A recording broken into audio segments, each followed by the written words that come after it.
தமிழகத்தில் அரசியலிலும் சரி பொது வாழ்க்கையிலும் சரி பெருந்தலைவர் காமராஜர் அவர்கள் அனைவருக்குமே எடுத்துக்காட்டாய் தெரிந்தார். ஒரு எளிய குடும்பத்தில் பிறந்து அகில இந்திய அளவில் ஜவஹர்லால் நேரு உட்பட அனைத்து தலைவர்களுக்கும் வழிகாட்டியவர் பெருந்தலைவர் காமராஜர் அவர்கள். அவர் இட்ட கையெழுத்தால் 13,000 பள்ளிகள் தமிழகத்திலே மலர்ந்தன. அவர் பார்வையால் பல நூறு தொழிற்சாலைகள் தமிழகத்திலே உருவாகின. அவருடைய சிந்தனையால் 16 அணைக்கட்டுகள் தமிழகத்திலே உருவாகின. கல்வி, தொழில், விவசாயம், சுகாதாரம் அனைத்து துறைகளையும் மேம்படுத்திய தலைவர் பெருந்தலைவர் காமராஜர் அவர்கள்.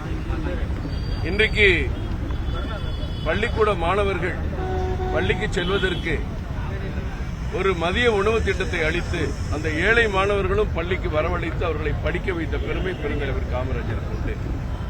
இன்றைக்கு இருக்கிற அத்தனை தொழிற்பேட்டைகளும் பெரும்பான்மையான தொழிற்பேட்டைகள் இன்றைக்கு இருக்கிற கிண்டி உள்பட அம்பத்தூர் உள்பட அத்தனை தொழிற்பேட்டைகளும் பெருந்தலைவர் காமராஜர் அவர்களால் உருவாக்கப்பட்டன.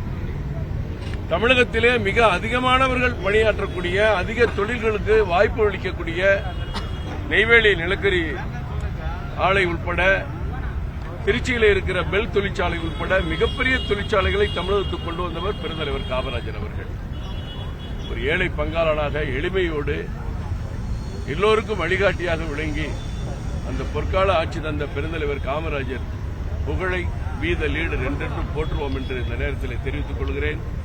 மரியாதைக்குரிய எங்களுடைய தலைமை சேவகர் திரு அண்ணாமலை அவர்கள் இன்றைக்கு திருப்பூரிலே பெருந்தலைவர் காமராஜரை பற்றி ஒரு அரங்கத்தில் உரையாற்ற இருக்கிறார் என்பதை தெரிவித்து பெருந்தலைவர் புகழ் இந்த பூமி உள்ளவரை நிலைத்து நிற்கும் என்பதை தெரிவித்துக் கொள்கிறேன். நன்றி, வணக்கம். இந்த தமிழகத்தில் ஆட்சி மாற்றம் இந்த லாக்அப் டெத்துகள் அப்படின்றது தொடர்ந்து நடைபெற்று இருக்கு. இது எப்படி பாக்குறீங்க? இந்த இடத்துல வேண்டாம். நன்றி.